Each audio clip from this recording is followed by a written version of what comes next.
Queridos, eu vos saúdo com a paz do Senhor Jesus.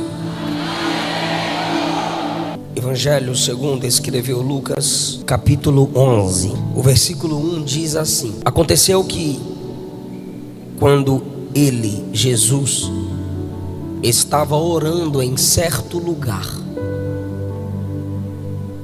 ao concluir, um dos seus discípulos lhe disse: Senhor nosso, ensina-nos a orar, assim como João ensinou a seus discípulos. Eu tenho visto que muitos cultos públicos se fazem, muitos ambientes de reuniões públicas se desenvolvem, se abrem, se enchem. E estamos a cada dia desenvolvendo mestres na palavra, ministros de louvor, crentes com desejo de experiências com Deus. O sensacionismo, que é uma crença fortemente divulgada, difundida entre os nossos irmãos reformados, não todos, mas a maioria, a crença de que a contemporaneidade dos dons espirituais e milagrosos não é verdade. Essa crença não é bíblica e ela não conseguiu, graças a Deus, no coração da maioria dos crentes, matar o desejo por experiências com Deus. No interlúdio místico de 2 horas, num ambiente como esse, onde cada canção nos faz lembrar de Deus, cada pregação nos faz lembrar do céu, cada testemunho nos desperta para o reino de Deus, o coração aquece. Eu quero isso para a minha vida, eu quero Deus, eu quero ser incendiado, eu quero o sobrenatural. É bom porque o ambiente influencia. Hoje no almoço nós conversávamos sobre como o ambiente forma, molda e influencia os imaturos. Positivamente, um ambiente como esse pode gerar em você o desejo, mas a minha pergunta é: como esse desejo por sobrenatural, por avivamento, pelo incendiar do Espírito, se tornará uma realidade? Até que ponto você está disposta, minha irmã, a pagar o preço necessário para ser incendiada?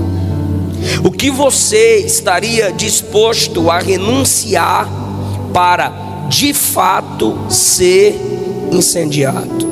E eu vou apresentar para vocês um caminho simples, porém ignorado por muitos de nós.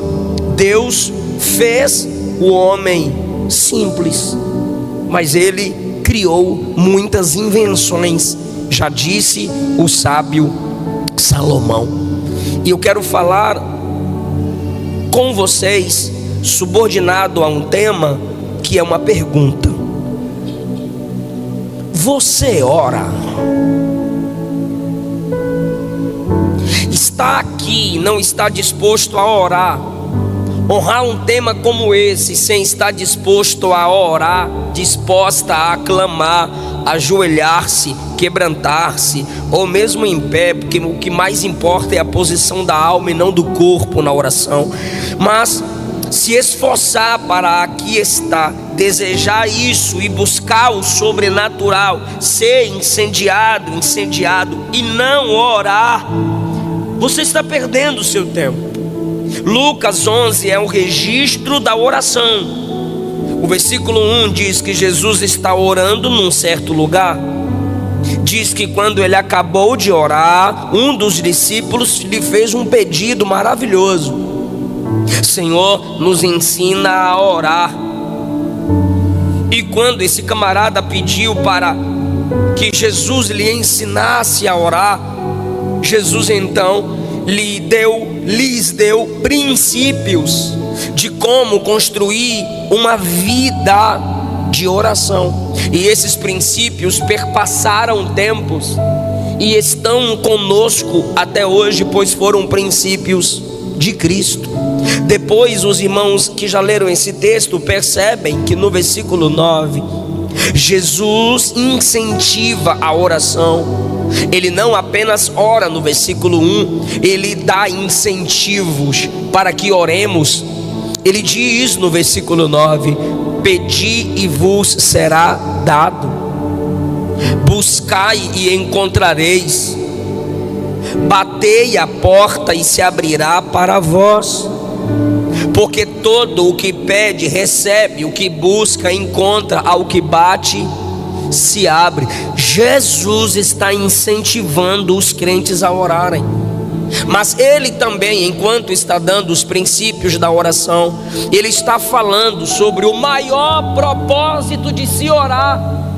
Não dá para ler Lucas 11 e isolar até o versículo 10, como se ele estivesse falando para qualquer tipo de gente, orar por qualquer tipo de propósito, como se a oração fosse uma caixinha mágica de onde de lá sai o Aladim, piririm, pim, pim, pensa que tu quer que eu estou aqui. Como se a oração fosse uma varinha mágica e é só usar o nome de Jesus e acontece. Não, ele está dando os princípios da oração. E como que ele conclui o princípio da oração? Versículo de número 13: se vocês, sendo maus, sabeis dar boas dádivas aos vossos filhos, quanto mais o vosso Pai que está no céu que dará o Espírito Santo àqueles que lhe pedirem. Ele está orando no 1, ele manda pedir no 9, ele manda pedir no 10. Ele conta uma historinha nos versículos 10 e 12 sobre pedido de um amigo ao outro amigo. E quando você pensa que é pedir tudo, pedir de tudo, pedir qualquer coisa a qualquer hora, ele diz que a prioridade na vida de oração é receber o Espírito. Pergunta para mim por quê? Porque se nas suas buscas, na sua vida de oração, você não busca o enchimento do Espírito, a direção do Espírito, você terá mais orações negadas do que respondidas. Todos aqui já tivemos orações não respondidas. Por quê, pastor? Porque oramos fora da direção, oramos fora do propósito. Pastor, eu já tive muitas orações respondidas. É porque o Espírito te conduziu a se conectar à vontade de Deus para a sua vida. Agora é um mistério que eu não posso te explicar. Chegar no céu, tu pergunta para Jesus se for possível. Por quê? Porque se é o que o Senhor quer fazer, eu tenho que orar. É lei estabelecida, regra estabelecida pelo nosso Deus. Ele não fará nada de grandioso na terra se a igreja na terra não orar. Ele não vai te incendiar, não vai te batizar, não vai te encher, não vai te usar, não vai. E já vai, a mensagem já vai começar com polêmica. Sem oração nem salvação existe. Ninguém aqui pode ser salvo sem orar. E quando eu digo ninguém, eu estou falando você que está desviada, desviado, você que é do diabo, você que está no caminho largo, você que faz parte de falsas igrejas, de falsas religiões. Sem orar, clamar a Cristo, você vai para o inferno. E eu vou provar na Bíblia. O primeiro ponto da mensagem é: o Salvador está orando. Eu vou perguntar para quem está comigo: quem está orando aqui? Ô povo inteligente, o Salvador está orando. Quem está orando aqui? O Salvador. Se o Salvador, que é o Salvador, está orando aqui, como que o homem pode ser salvo sem orar? Jesus orou em Lucas 3 no batismo. Jesus orou em Lucas 10 para escolher os discípulos. Jesus orou em Lucas 9 no Monte da Transfiguração.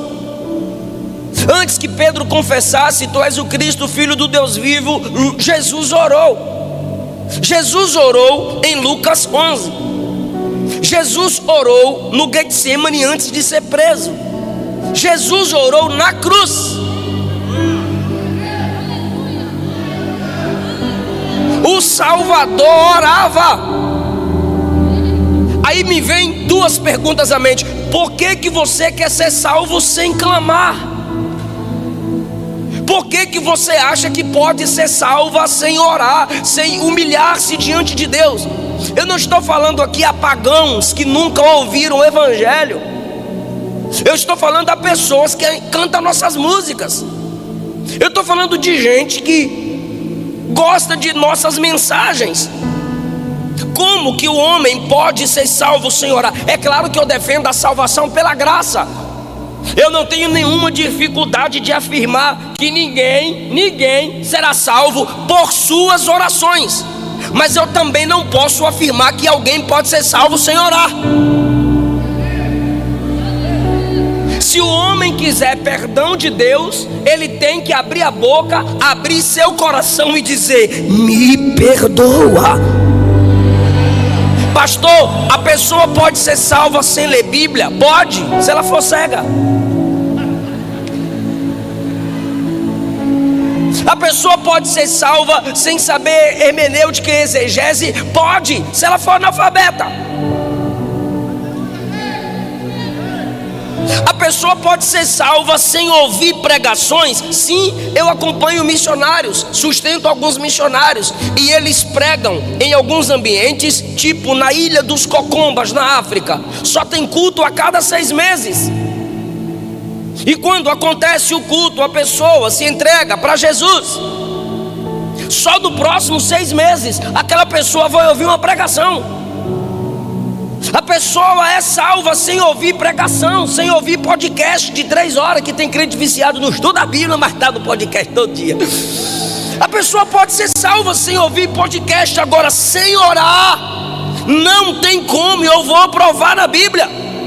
Alguém pode fazer isso aqui pelo outro, por exemplo, comer pelo outro, beber pelo outro, dormir pelo outro? Não, existem coisas que não se fazem por procuração, é cada um cumprindo o seu papel.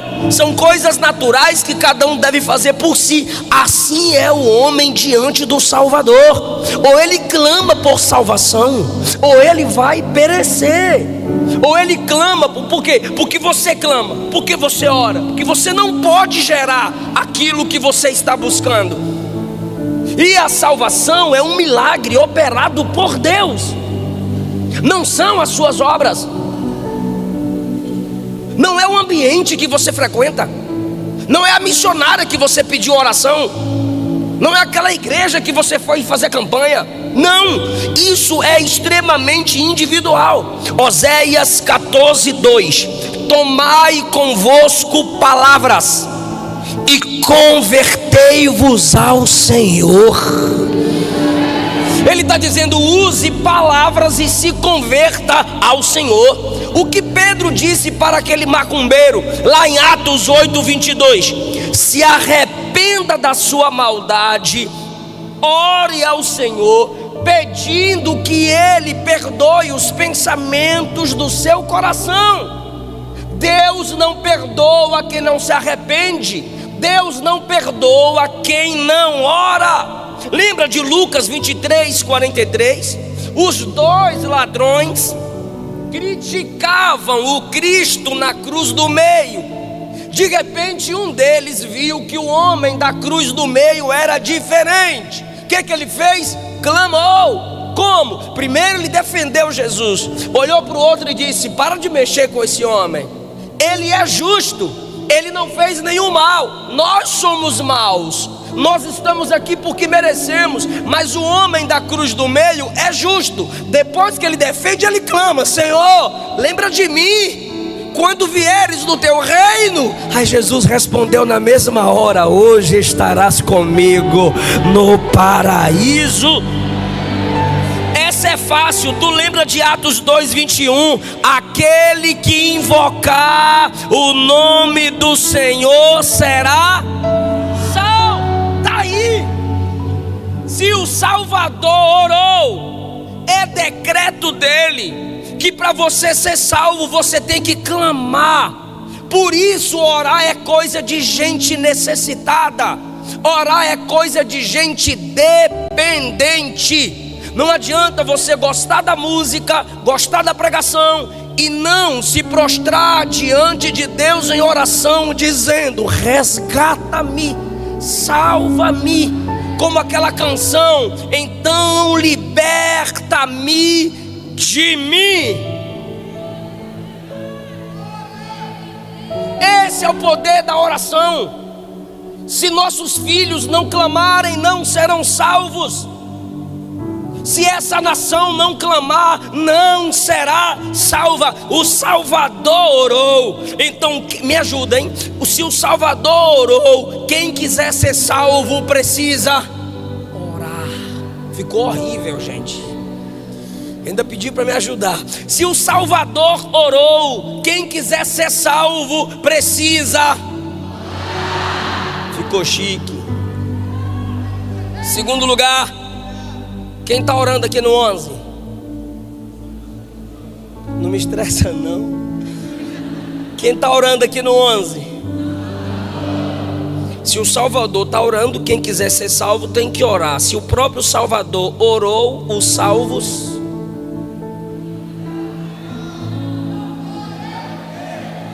Quem é salvo, ora. Repito, eu não estou falando a pagãos que nunca ouviram o Evangelho. A quem muito é dado, muito será cobrado. Quando Paulo foi salvo em Atos 9, a primeira característica dada sobre ele a Ananias foi essa: Ananias, eis-me aqui, Senhor, vai orar por Saulo, eis que ele está orando. Como é que Ananias vai discernir que aquele cabra agora é crente? Porque ele está orando. Tu lembra do rapaz lá de Gadara, Marcos 5,18? Jesus expulsou a legião de demônios, e aquele que andava pelado se ferindo agora estava vestido aos pés de Jesus. Jesus olhou para os discípulos e disse: bora voltar de barco. Ele, o ex-endemoniado, olhou para Jesus e o texto diz que ele rogava, implorava: Senhor, me deixa ficar contigo. Porque a primeira marca de quem é salvo é oração. Você ora,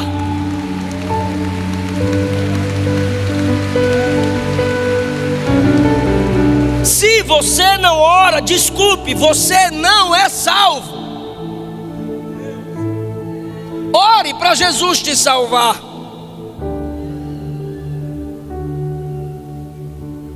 É a marca de quem nasceu de Deus. Escute os missionários e eles vão lhe dizer que em várias partes do mundo, onde houver conversões, como está acontecendo na África, Nova Zelândia, interior da China, Índia, quando as pessoas se convertem a Cristo, no próximo culto elas chegam mais cedo para orar. A primeira coisa que elas fazem em casa é abandonar os ídolos e orar. O primeiro ato de uma criança ao nascer, chorar. O primeiro ato de fé de quem foi salvo, orar. A oração é para a fé o que a respiração é para a vida. Como um homem pode viver sem respirar? Está além da nossa compreensão. Então como que um crente pode viver sem orar? Assuma que tu está desviada. É melhor o inimigo declarado do que o inimigo disfarçado de amigo. Se tu não ora, tu não é crente. Você não ama a Deus.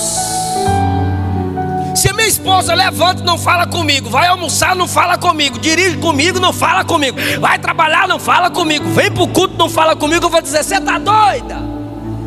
Você tem problema? Onde há comunhão sem diálogo?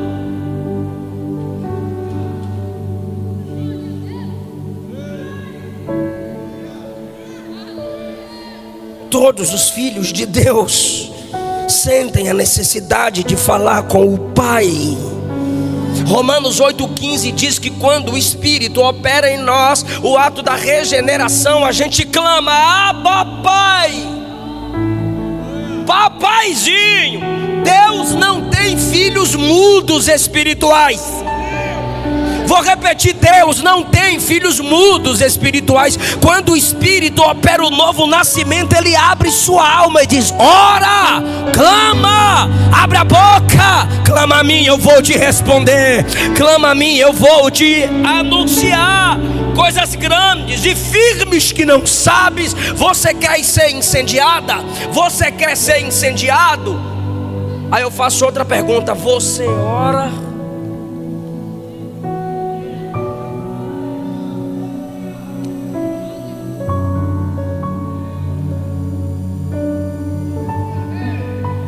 Tem uma classe que não ora na Bíblia.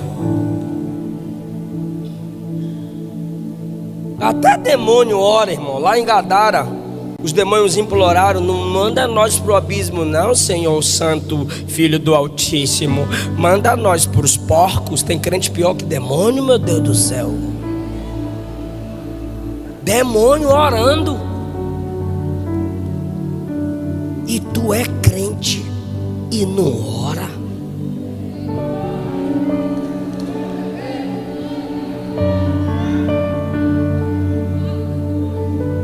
Salmo 14, verso 4 diz que os ímpios não oram. De Gênesis a Apocalipse, os salvos oram. Ímpio não ora. Aí, não é eu que estou falando não, é o salmista lá no 14. Quem não ora é... Quer falar não? Quem não ora é...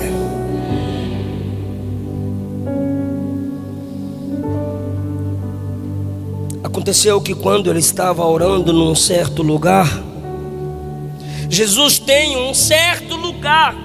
Um certo lugar para orar se torna um lugar certo.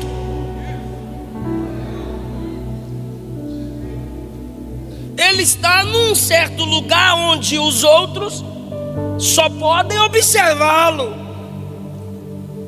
Lucas 3, ele ora quando a multidão está sendo batizada. Ele orou publicamente.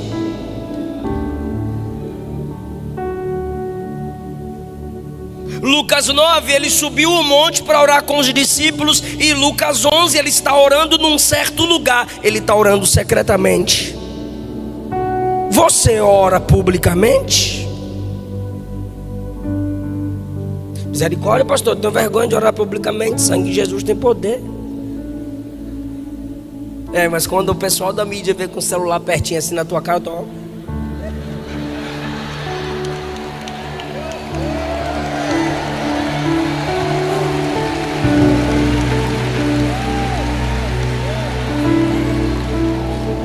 Só para postar. Jesus orava publicamente. Você pode estar no ônibus e a ambulância passando.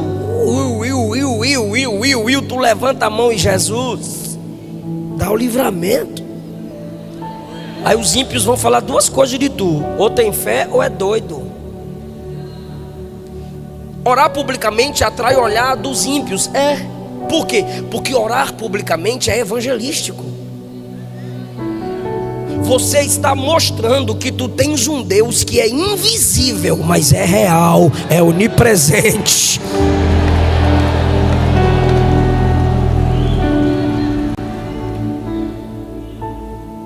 A oração pública impacta aqueles que ainda não conhecem o poder dela. expulsar demônios, interceder pelo bom andamento do culto. Jesus orou publicamente. Lucas 3, João 11. Na cruz, cercado de inimigos, orou publicamente.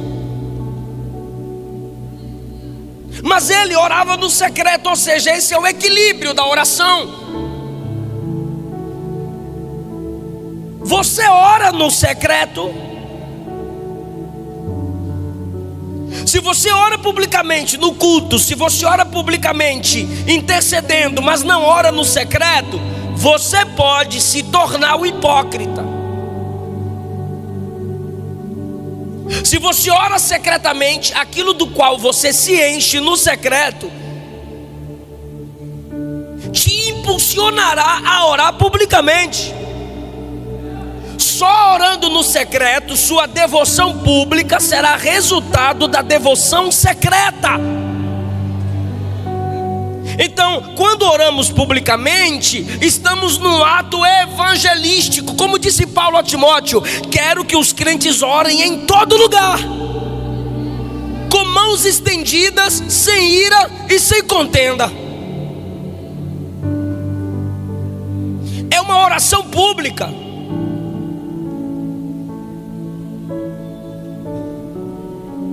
E a oração secreta? Você tem seu cantinho. Moisés tinha sua tenda portátil. Elias tinha sua caverna. Jonas teve o ventre do peixe. Abacuque teve sua fortaleza. Isaías teve o templo. Jesus tinha o monte. Paulo teve as prisões à beira do rio e o navio. Você pode parar sua moto. Você pode parar o seu carro. Você pode, no intervalo do seu trabalho, ir ao telhado, como fez Pedro, ou ir ao porão de uma casa ou de um navio, sei lá. Mateus 6, Jesus disse: entra no teu quarto e fecha a porta. A palavra quarto ali é aposento, qualquer lugar secreto. O segredo da oração é a oração em segredo. No diálogo com Deus, você vai se desenvolvendo na comunhão. É falar com Deus, irmão. Por que a gente quer enfeitar as coisas? Já vi crente indo orar, querendo pregar para Deus, dar aula de teologia para Deus. Não, irmão, fala com Ele, com todo o seu coração, mas fala tudo. Jesus está orando num certo lugar. Olha essa lição agora. Primeiro é que o Salvador orou. Segundo, Ele está orando no local determinado. Terceiro,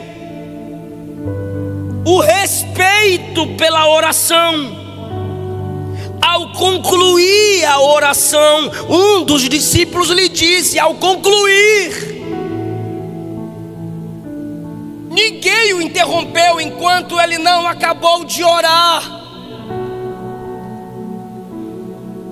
Não importa a intimidade que você tenha com quem está orando, respeite o ato de oração alheio.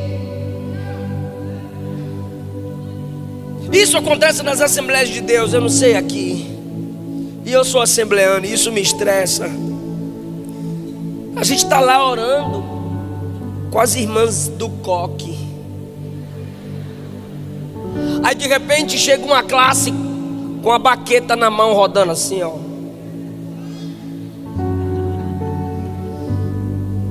Aí senta na batera.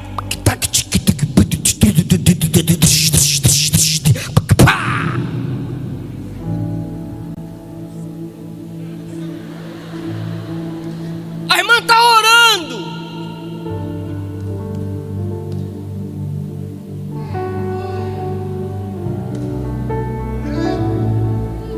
O marido está orando, a irmã chega, papapá, meu bem, telefone.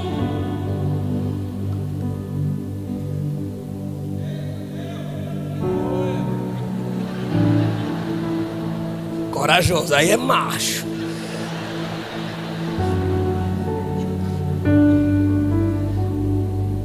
A esposa tá orando, o cara chega lá, não consigo fazer o leite do neném aqui não, me ajuda aqui. Eu não estou falando do ímpio, eu estou falando do marido crente, sabendo que a mulher está em oração, ou que ele está em oração. Claro, se você não quiser ser interrompida ou interrompido, comunique, estou indo orar. Mas ore de tal forma que as pessoas saibam que você está orando. Porque você ora olhando a foto que você acabou de postar. Você está orando e pegando o WhatsApp toda hora para ver se alguém te mandou mensagem. Importante, zona, você é bichona mesmo, hein, vaza? Alguém tem que te mandar mensagem. Como ninguém mandou, tu vai no grupo, vê o que tá, e tu tá de joelho dizendo que tá orando. Quem vai te respeitar? Jesus orava de tal forma que alguém olhou e disse: não posso interrompê-lo.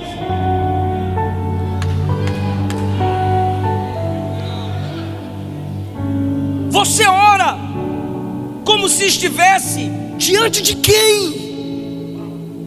Martin Lloyd Jones disse: quando vires alguém orando, não o interrompa.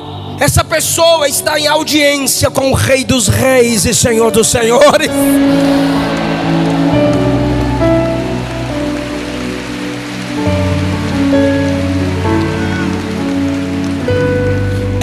Na sala do trono, irmão, na presença do Todo-Poderoso.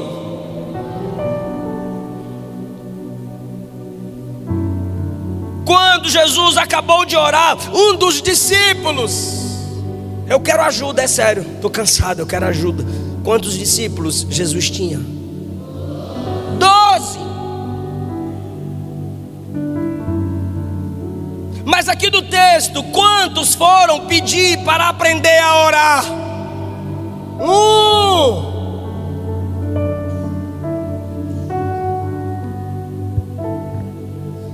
Eu acho linda essa conferência lotada, que coisa chique, que coisa maravilhosa. Vocês estão de parabéns. Mano, olha essa conferência. Amiga, olha essa conferência, amiga. Gente demais, né? E qual é o tema? Incendeia. Tu acha que para Deus o mais importante é você dizer que esteve no incendeia? Ou quando acabar o incendeia, sem multidão alguma, você está lá na sua igreja de joelho? Incendeia, enche o meu coração. Sabe por que a casa está lotada? Porque não é convocação para orar. Faz congresso, lota. Faz conferência, lota. Traz cantor, pregador famoso, lota. Faz acampamento com piscina e churrasco, lota. Marca para orar. Jesus ficou 40 dias na terra. A Bíblia diz que era multidões. 1 Coríntios 15 diz que ele apareceu a mais de 500. Em Atos 1, até Atos 1, era mais de 500 pessoas.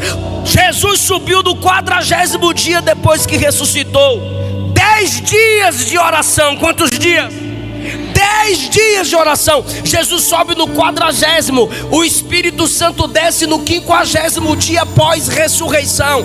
10 dias de oração. Os 500 de Atos 15 virou 120.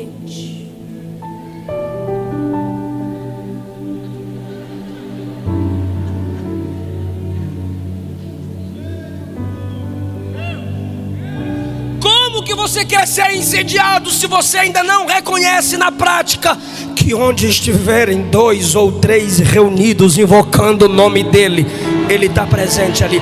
Mas por que é só um que vai querer aprender sobre oração? Porque oração não deixa ninguém famoso. Você conhece gente famosa porque prega. Você conhece gente famosa porque canta. Me mostra alguém famoso porque ora. Porque a oração é o ministério do anonimato. Mas sem ele ninguém cresce. e quem prospera. Eu não vim aqui empolgá-los. Eu quero que você se pergunte se tu é crente de verdade.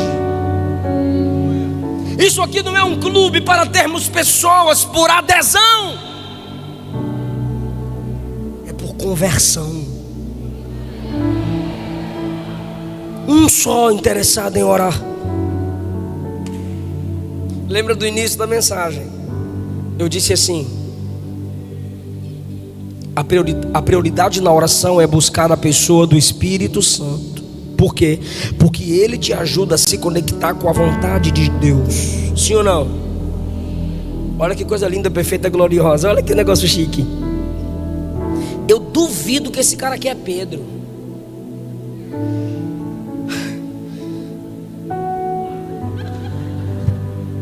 Quem já estudou sobre Pedro sabe que Pedro chegaria assim, ó: Senhor, passa a senha aí, pá.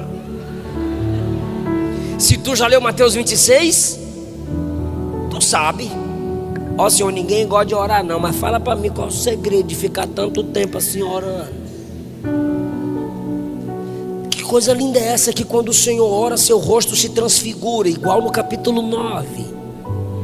Não, só para mim, para os outros não. Mas olha como é maravilhoso. Quando o cabra já tem desejo por orar, ele já está entrando na dimensão do coração de Deus. Eu vou te provar no texto. Senhor, ensina-nos. Deixa o ensina comigo e tu fala nos. Senhor, ensina. Ele poderia dizer: ensina-me.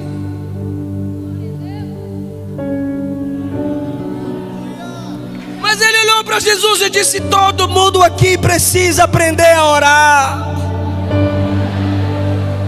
E a minha oração, a minha primeira oração é: ensina-nos. Quando você chega em Mateus 24, perdão, os discípulos estão pedindo para aprenderem escatologia. Parece esses chatos da net. Eu sou pré-tribulacionista. Aí o outro diz: eu sou pós-tribulacionista. E o pré-herege. Aí vem o mais bestalhado: eu sou mid. Aí começa aquele debate quando ele vem. Aí chega a irmãzinha mais simples da igreja: eu só sei de duas coisas da escatologia. O que? Jesus vem e eu vou. Jesus vem e eu vou. Isso aqui é maravilhoso. Então, perceba que sobre escatologia, Lucas 24, todos eles pediram, Mateus 24, todos eles pediram para aprender. E de política, Atos 1, Jesus disse: vai descer virtude sobre vocês, vai descer poder sobre vocês. Aí todos eles olharam para Jesus e disseram assim: vai ser nesse tempo que Roma cai e Israel é devolvido à glória, né, Senhor? Mentalidade política. O partido de Roma cai e o partido dos judeus se desenvolve. E aí nós mete a espada no bucho dos romanos e a glória de Israel é devolvida. Para falar de política, todos. Para falar de escatologia, todos. E quando Jesus disse: um vai me trair? Fofoca. João 13, Mateus 26, todos se envolveram e começaram a perguntar: quem é? Um olhou para o João que estava aqui em Jesus, Pedrão olhou para o João. Por quê? Porque fofoca chama a atenção de todo mundo. Agora, para orar,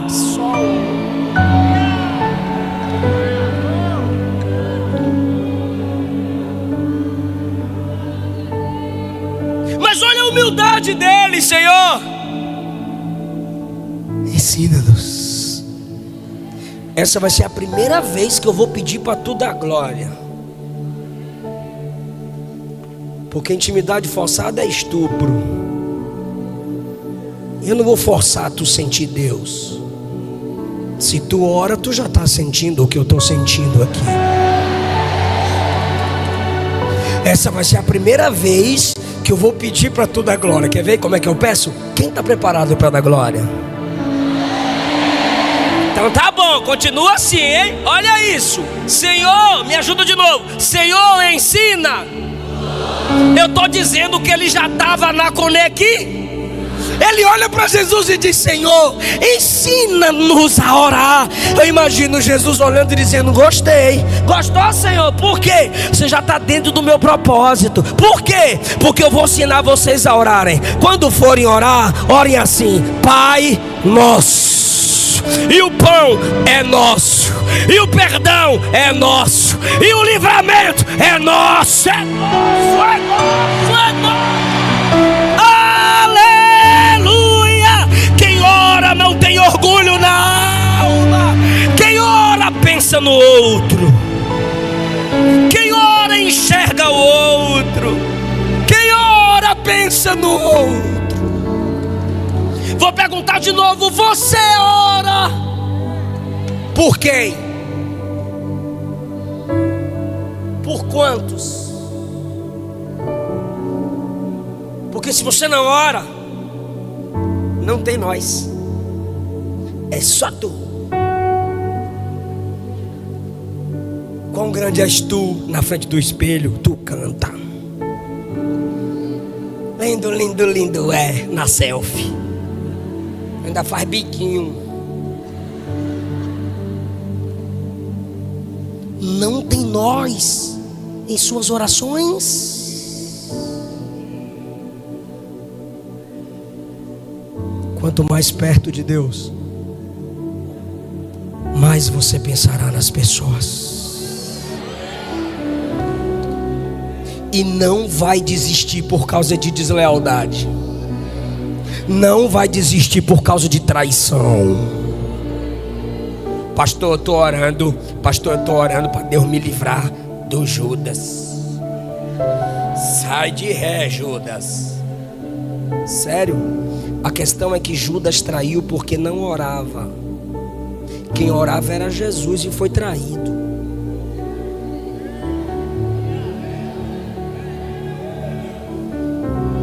Não entendi, pastor. Eu repito. O Judas que traiu não era de oração. Quando Jesus estava orando no Getsemane, ele estava vendendo Jesus. E o Cristo traído era de oração. Aí você escolhe. Se é Jesus ou é Judas.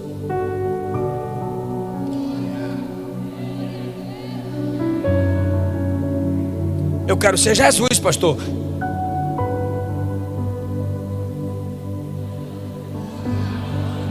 Não é isso que eu ia dizer, não. Vai ser traído. Vai ter deslealdade. Vai ter ingratidão. E um dos motivos pelo qual Deus permite isso é você aprender a não viver sem orar. Não, pastor, mas eu orei e eu sofri com isso. É, porque a oração não é para te livrar dos desleais, é para te dar graça a permanecer apesar dos desleais.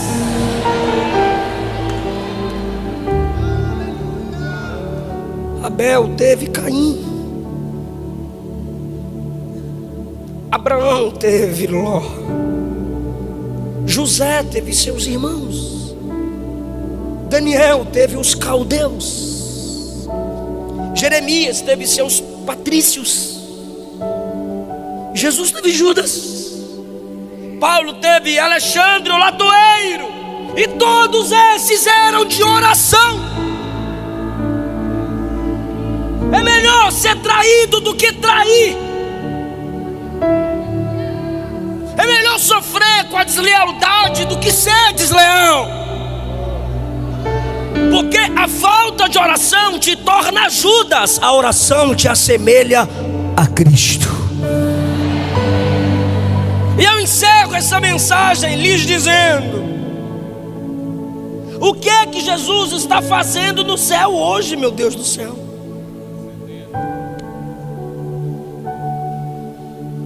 Spurgeon disse: eu preferiria ensinar 10 homens a orar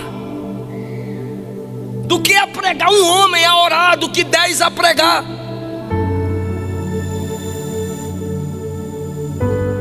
Se humilhe diante de Deus hoje. Reconheça que Deus marcou essa noite para te marcar e te trazer de volta para a comunhão. Você está orando por quem? O Espírito está dizendo a alguém aqui: enquanto você clamar, a porta da graça vai estar aberta. Se você já leu Gênesis 18, Deus falou assim para Abraão: vou destruir Sodoma e Gomorra. Abraão cai de joelho e diz: se lá tiver 50 justos, o Senhor destrói? Deus diz: não. Se lá tiver 40, o Senhor destrói? Não. Se lá tiver 30, o Senhor destrói? Não. Se lá tiver 20, o Senhor destrói? Não. A irmã está entendendo. Vou tentar mais uma vez. E se lá tiver 10, o Senhor destrói?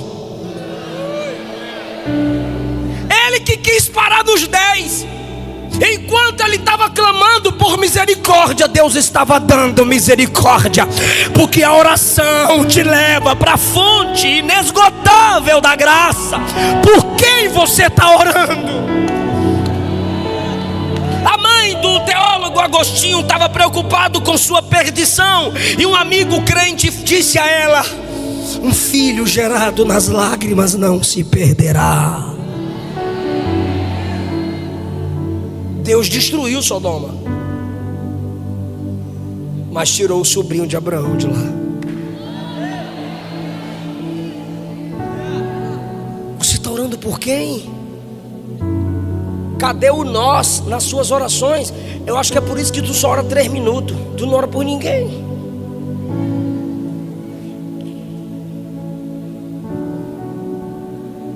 Lembra de Isaías? No capítulo 6, que visão maravilhosa. No ano que morreu o rei Uzias, eu vi o Senhor assentado sobre um alto e sublime trono.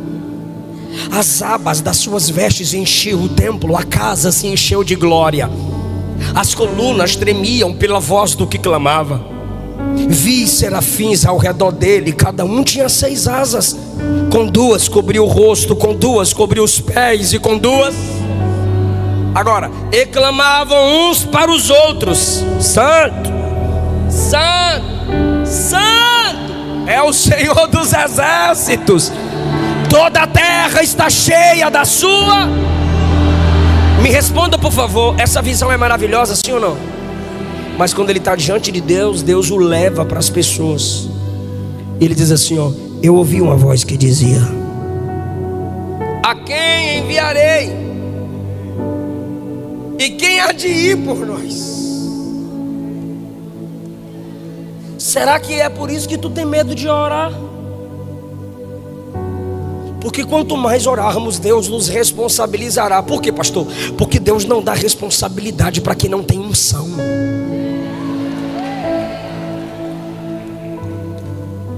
Deus não envia para ganhar almas quem ainda não conquistou o coração dele. Quanto mais perto de Deus, mais perto das pessoas você estará.